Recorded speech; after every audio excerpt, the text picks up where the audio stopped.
মধ্যরাত্রির আকাশ থেকে ঝরছিল মুষলধারে বৃষ্টি।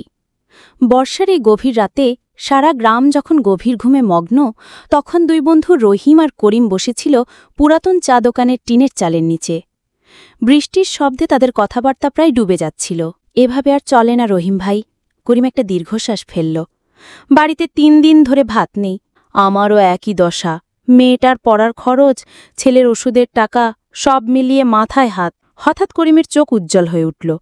বৃষ্টির দিকে তাকিয়ে সে বলল, রহিম ভাই, আপনি জানেন তো বর্ষার এই সময়টায় পদ্মায় ইলিশ আসে, আর এই রাতের বৃষ্টিতে মাছ বেশি ধরা পড়ে। তা জানি, কিন্তু এই মধ্যরাত্রে এই বৃষ্টিতে? ভাই, আমাদের কাছে আর কি উপায় আছে? পুরাতন জালটা এখনও আছে, নৌকাও চলবে, একবার চেষ্টা করে দেখি না? রহিমের মনেও আশার আলো জ্বলে উঠল। দুজনেই উঠে দাঁড়াল। পদ্মার কোলে পৌঁছতে তাদের প্রায় ঘণ্টাখানেক লেগেছিল। নদীর পানি ফুলে ফেপে উঠেছে। সাবধানে জাল ফেলেন করিম, স্রোত অনেক জোরে। রহিম পিছন থেকে সাবধান করে দিল। করিম দক্ষ হাতে জাল ছুড়ে দিল পানিতে। দুজনেই চুপচাপ অপেক্ষা করতে লাগল।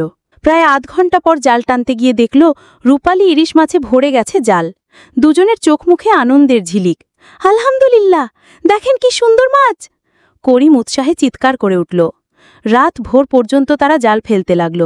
যখন আকাশে ভোরের আলো ফুটল, তাদের নৌকায় ছিল প্রায় ১৫ কেজি টাটকা ইলিশ। সকাল ৮টা নাগাদ স্থানীয় বাজারে মাছ নিয়ে হাজির হলো দুই বন্ধু। টাটকা ইলিশ দেখে ক্রেতারা ভিড় জমাতে শুরু করল। ভাই, কত দাম? এক ক্রেতা জিজ্ঞাসা করল।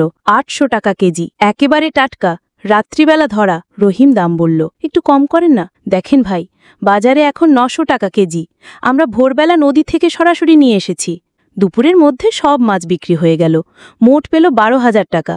খরচ বাদ দিয়ে প্রায় ১০,০০০ টাকা লাভ। চা দোকানে বসে হিসেব মেলাতে মেলাতে করিম বলল, রহিম ভাই, আমার মনে একটা প্ল্যান এসেছে। বলেন। আমাদের গ্রামে অনেক লোকই বেকার বসে আছে, যাদের নৌকা আছে, জাল আছে, কিন্তু একসাথে কাজ করার উৎসাহ নেই। আমরা যদি একটা মৎস্যজীবী সমবায় গঠন করি? রহিমের চোখে আগ্রহ ঝলমল করে উঠল। মানে? দেখুন, আমরা একা একা যতটা করি তার চেয়ে একসাথে কাজ করলে অনেক বেশি লাভ হবে। চমৎকার আইডিয়া, কিন্তু সবাই রাজি হবে তো? হবে। পরের সপ্তাহে রহিম আর করিম গ্রামের বেকার যুবকদের নিয়ে একটা মিটিং ডাকল। পুরাতন স্কুল ঘরে বসল সভা। ভাইরা, আমরা একা একা যতটা করি একসাথে মিলে তার চেয়ে অনেক বেশি করতে পারি।